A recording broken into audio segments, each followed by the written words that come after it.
was roughly 10 minutes ago.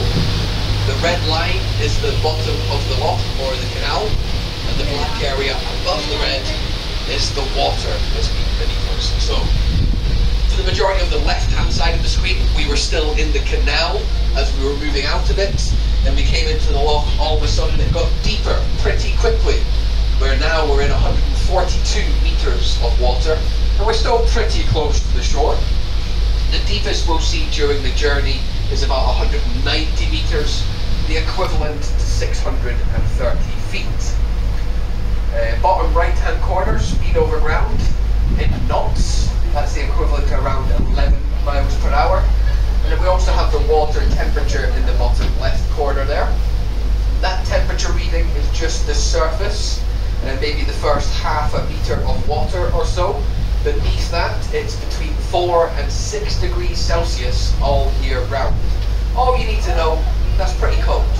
Any normal person like you or I would survive 20 to 30 minutes in that water before cold water shock or hypothermia sets in.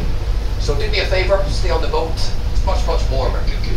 There have been a few people that have swam the full length of Loch Ness, call them what you want to, crazy, superhuman, mad.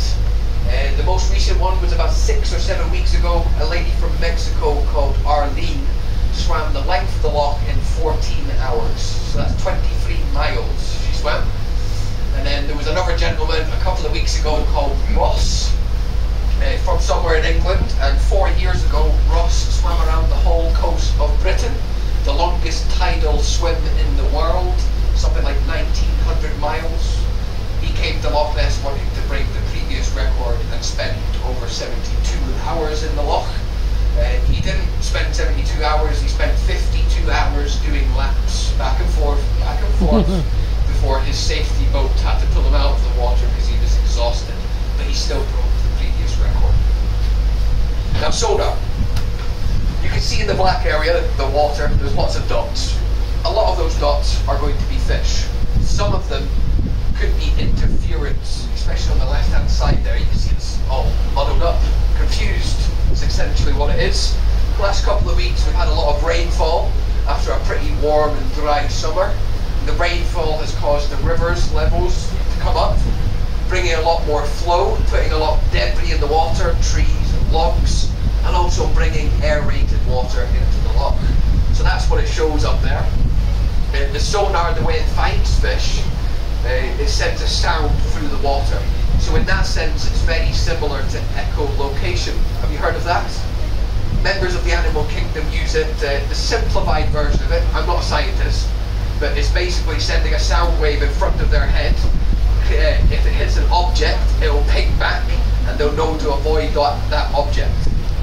Sonar sends the sound through the water. On its way down, it's searching for air.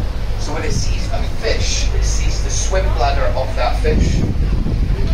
And if I was to jump off the boat, swim through the sonar sound, you won't see a picture of Liam floating across the screen. I would come up as a significantly larger dot due to all of the air in my lungs. The sonar sees that air and it considers me a monster, but so does everybody else, so it doesn't make a difference to me. So sonar, pretty simple. Now we'll talk about what's found in the loch after the next set of commentary, but I'll briefly tell you what you might find on the land here or in the sky. Red deer or roe deer are both native species.